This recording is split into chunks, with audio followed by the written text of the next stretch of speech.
Hello and welcome back to the Gaming 5. Did you know The Division has pet nades? Who's a good boy? Who's a good boy? Yes you are. Yes you are. Go get him, boy. Blow them motherfuckers up. You probably think it's a shooter with RPG elements thrown at it. Well, you'd only be partially right. The Division is, indeed, a shooter RPG, but we've seen shooting games with RPG elements before. Does The Division take the RPG aspect a step further in this hybrid genre?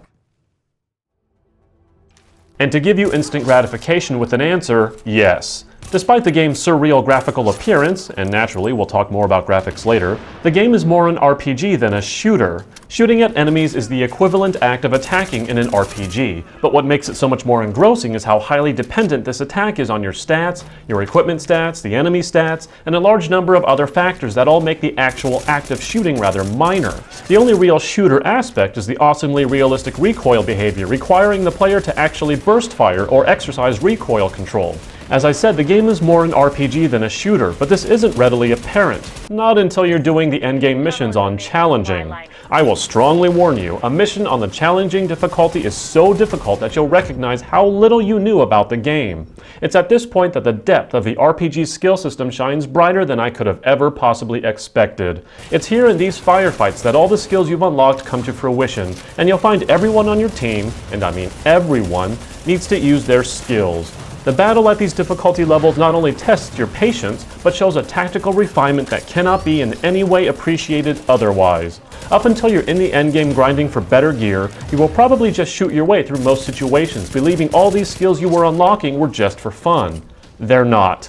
Having said all that, it's in this way that the game succeeds in providing both an enjoyable single-player experience and a multiplayer one. You can do most of the game solo even, but at some point you'll have to team up to get the best loot, and when you do, you'll realize just how important everyone on the team is and just how much deeper this game is than a simple shooter. The only minor quibble I have at this point is a simple one. The main missions are structured so much like Gears of War that it's a bit ridiculous. I think what I'll do is simply zoom out of the map right here and let you see for yourself. Yeah, there's no shortage of things to do. What you'll be doing the most, though, is letting the addiction of getting better gear wash over you. When it does, you'll find a plethora of stuff to play with, including modding the guns, which is done excellently for the secret gun nut in you. Furthermore, the better gear is often crafted in what I can only surmise as a tastefully simplified crafting system that randomizes high-end gear. This matters because once you've done all of these things, you'll probably head into the Dark Zone, and that is where you'll lose even more hours in what I can simply describe as a loot raid / PvP / co-op / exploration mode. Yes, I mean all of those combined. But be warned, the Dark Zone can also be a stressful place not by design, but by that little thing known as human choice.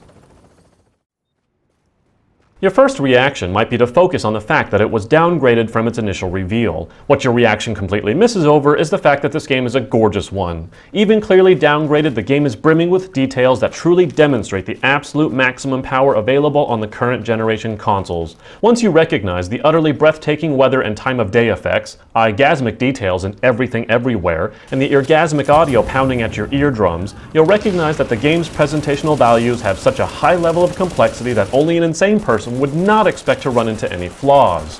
One of these flaws shows primarily during those challenge missions. The action gets so hectic that the frame rate takes a heavy dive. This doesn't come as a surprise given the epic graphical scope this game encompasses, and that scope is the reason most flaws are completely forgivable other than the frame rate dips. Oh, and the story? You might find yourself surprised at how well its simplicity is delivered, even if you might have saw the Tom Clancy twist coming a mile away. In terms of shooters and RPGs, if you're into either but not the other, you might have a problem. But if you're like me and you don't mind the two having babies, then The Division plays like a dream. It also looks and sounds like one too. I would normally not say something like this, but I caution you against lowball review scores. It took me well into the endgame to fully appreciate what this game does, and anything prior did not even give me the notion that the deeper RPG elements were a tactical necessity between team members. And that was all before I headed into the Dark Zone. So while the game might be plagued by a generic mission structure and some bad frame rate dips when everything on screen is happening, this is one of the finest games to ever come from Ubisoft and one of the finest shooter RPGs money can buy. I give The Division a 9 out of 10. That's it for today. See you next time on the Gaming 5.